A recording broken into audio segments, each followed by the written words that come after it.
उधर खारिया में गैर कानूनी मिनी पेट्रोल एजेंसियों का सिलसिला ताहाल जारी। डिप्टी कमिश्नर के नोटिस के बावजूद मुतलका महकमों की जानिब से कोई मौसर कार्रवाई सामने नहीं आ सकी। शहरी कहते हैं कि खतरनाक कारोबार के बायस आतिशज़दगी के वाक़यात में मुतअद्दिद जानें ज़ाया हो चुकी हैं, कोई एक्शन लेने को तैयार ही नहीं। इसी पर जावेद बड़ाइच की ये रिपोर्ट देखिए। खानिया शहर और गिद्दरवा में जगह जगह गैर कानूनी मिनी पेट्रोल एजेंसियों का कारोबार जोरों शोर से जारी है। ये दुकानें अक्सर रिहायशी इलाकों, बाजारों, हत्ता के घरों के सामने कायम की गई हैं, जहां बगैर किसी हिफाजती इंतजामात के पेट्रोल की फरोख्त खुलेआम हो रही है।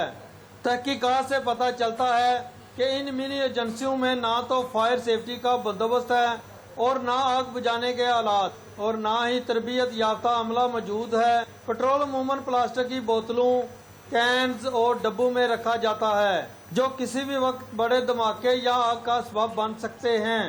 शहरियों ने खदशा जाहिर किया है कि मामूली सी चिंगारी से पूरा मोहल्ला जल सकता है।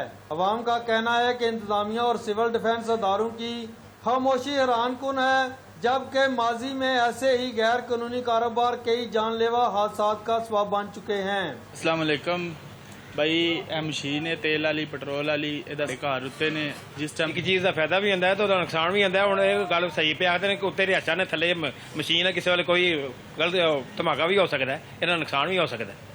नहीं फास्ती इंतजाम तो होना चाहिए ना, वक्ती तौर पर कोई इस तरह ना हो जाए, नहीं कोई शय नहीं है वो तो होनी चाहिए ना चीज़, वो तो पहले होनी चाहिए ना। जे गल तुहाडी आखदी है। अच्छा, इन्हों का रेट जे पंपां का जिहड़ा है 10 रुपये घट है तो इन्हों का ज्यादा है, तो रेट इन्हों का ठीक होना चाहिए। शहरियों का मुतालबा है जिला इंतजामिया फौरी कार्रवाई करे, तमाम गैर कानूनी मिनी पेट्रोल एजेंसियों को बंद करके जिम्मेदारान के खिलाफ सख्त कानूनी कार्रवाई अमल में लाई जाए, ताकि इंसानी जानों का तहफ़्फ़ुज़ यकीनी बनाया जा सके। खारिया में पेट्रोल की गैर कानूनी फरोख्त किसी बड़े साने का पेश खैमा बन सकती है। सवाल यह है कि इंतजामिया कब जागेगी। कैमरा टीम के साथ जावेद बड़ाइच, 7 न्यूज़, खारिया।